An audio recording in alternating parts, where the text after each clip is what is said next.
The country is vulnerable in fiscal terms because it has a very high stock of debt. So, firstly, Filipe, we've been seeing a trend recently in European economies where they're really trying to stimulate their economies, specifically with, general discontent and, elections coming up. And to get this stimulus, they're going towards, they're relying heavily on the ECB. Do you believe that this is the best way for these European economies to become stimulated through monetary policy? Well, welcome to this brave new world of the fiscalism. And you're right, governments are urged to do more. In the past, doing more was all about reforms, reforming the economy, the laws, and at the same time to try to have more balanced budgets. But now, on these last weeks, all the words coming from Jackson Hole, from the G20 meeting, and even from the Mr. Draghi last ECB press conference, the wording is a bit different. It is about spending more. And when you listen to some famous economists speaking on the TVs, writing on the newspapers, and they all are, singing the same song. So I think we must pay attention to this. The problem here is that when you rely on spending and not minding a lot about the budgets, you are pressuring even more the monetary policy. So if until now monetary policy was the stimulus by itself, from now on, the monetary policy will be something that is needed from the first. I mean, central banks will need to buy the sovereign bonds in order to allow this spending policy. What's the problem with this? The problem is about the credibility of the financial system. It's not very understandable for common people to have negative interest rates, to keep hearing that there is too much money, and at the same time, there is no economic growth whatsoever.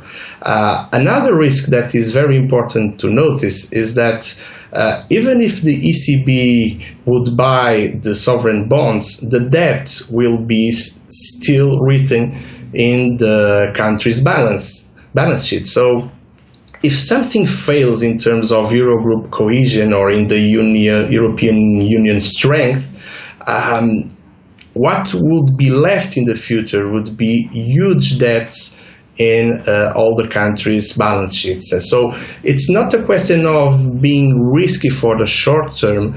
I must worry with the long-term implications of this kind of policy. And going to Portugal, which at the moment it's quite weak fiscally, do you think this trend, is applicable to Portugal?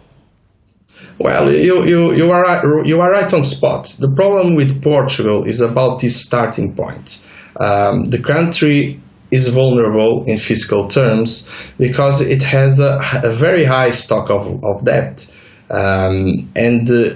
If we are starting already with a lot of debt, if we are going to have much more debt, we'll be much more vulnerable in the future. And we have this structural problem in Portugal, which is we are not growing a lot on the last years. Weak growth is, of course, a source of vulnerability for the future.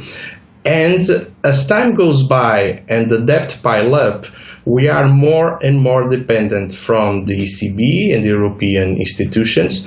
And that means that we are less and less free from taking our options in the future in terms of economical policy.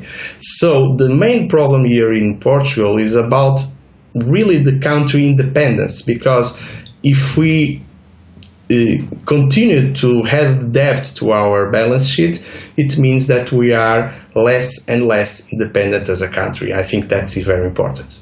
And how long do you think this trend of relying on monetary policy for stimulus, how long do you think that'll last?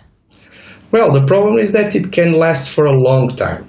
We've seen in Japan that this kind of monetary policy with zero interest rates is during for decades now.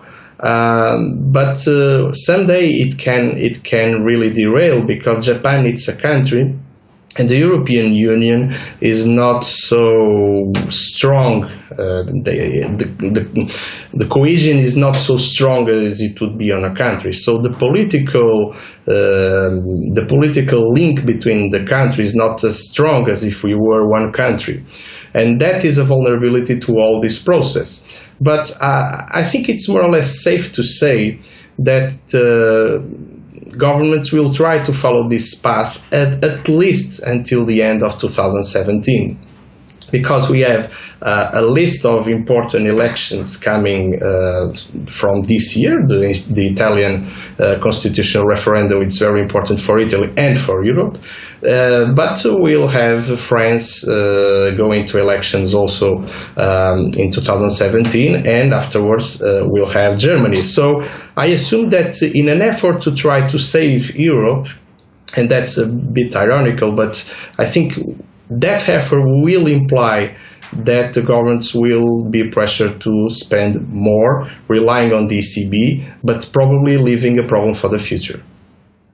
Well, it will definitely be interesting to see how this develops in the future. And Filipe, thank you so much for coming and sharing your insight with us today. Okay, thank you.